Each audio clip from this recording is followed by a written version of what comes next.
লাইফে মাঝে মাঝে আমরা কিছু সাইকোলজিক্যাল প্রবলেমস ফেস করে থাকি। এমন প্রবলেমসের সলিউশন নিয়ে এবারে আপনাদের জন্য থাকছে আমাদের কাউন্সেলিং এক্সপার্ট টিপস। দাম্পত্য সম্পর্ক বা যে কোনো সম্পর্কই আসলে এক ধরনের পথ চলা বা এক ধরনের ভ্রমণের মতো।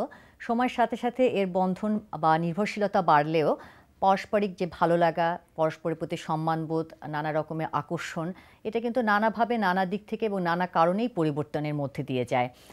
আসলে যেটা হয় যে প্রথমে আমাদের সম্পর্ক যখন যে কোনো ধরনের সম্পর্কে আমরা আমাদের সবচেয়ে সুন্দরতম বা ভালোতম দিকগুলাই কিন্তু আরেকজনকে দেখানোর চেষ্টা করি, অপরের ভালো জিনিসটা আমাদের অ্যাকসেপ্ট করার চেষ্টা করি, দেখার চেষ্টা করি এবং নানাভাবে আরেকজনকে খুশি করার চেষ্টা করি।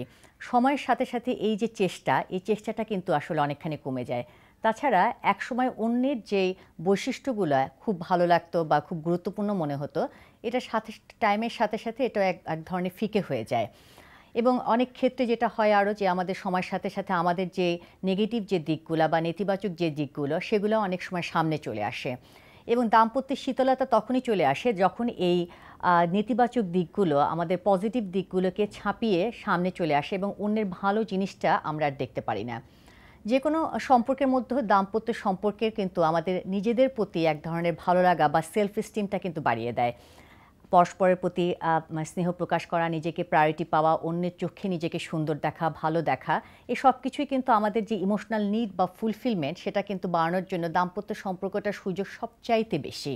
তবে একটা গাছ যেমন বড় হওয়ার জন্য বা সজীব রাখার জন্য এর প্রতিদিনের পরিচর্যা প্রয়োজন, দাম্পত্য সম্পর্ক কিন্তু সজীব রাখার জন্য প্রয়োজন প্রতিদিনের চেষ্টা এবং তার পরিচর্যা। প্রতিদিনই জীবনসঙ্গীর ছোটোখাটো কিছু বিষয় প্রশংসা করুন, তার কোনো ভালো জামা কাপড় পরলে বা তাকে ভালো লাগলে সেটা বলুন। অন্তত সপ্তাহে একদিন বেড়াতে যান এবং এই বেড়াতে যাওয়ার সময় সবসময় পজিটিভ বিষয় নিয়ে আলোচনা করুন। জীবনসঙ্গীর সব ছোটোখাটো ভুলগুলো আসলে ধরিয়ে দেওয়ার চেষ্টা করবেন না, এগুলো তার ব্যক্তিগত সীমাবদ্ধতা হিসেবে মেনে নেওয়ার চেষ্টা করুন। মনে রাখবেন আমরা প্রত্যেকেই কিন্তু দোষে গুণে মিলিয়ে মানুষ, কাজেই কে প্রাধান্য দিয়ে যদি আমরা দোষটাকে একটু ইগনোর করতে পারি তাহলে দাম্পত্য সম্পর্কটা কিন্তু অনেক সুন্দর হতে পারে।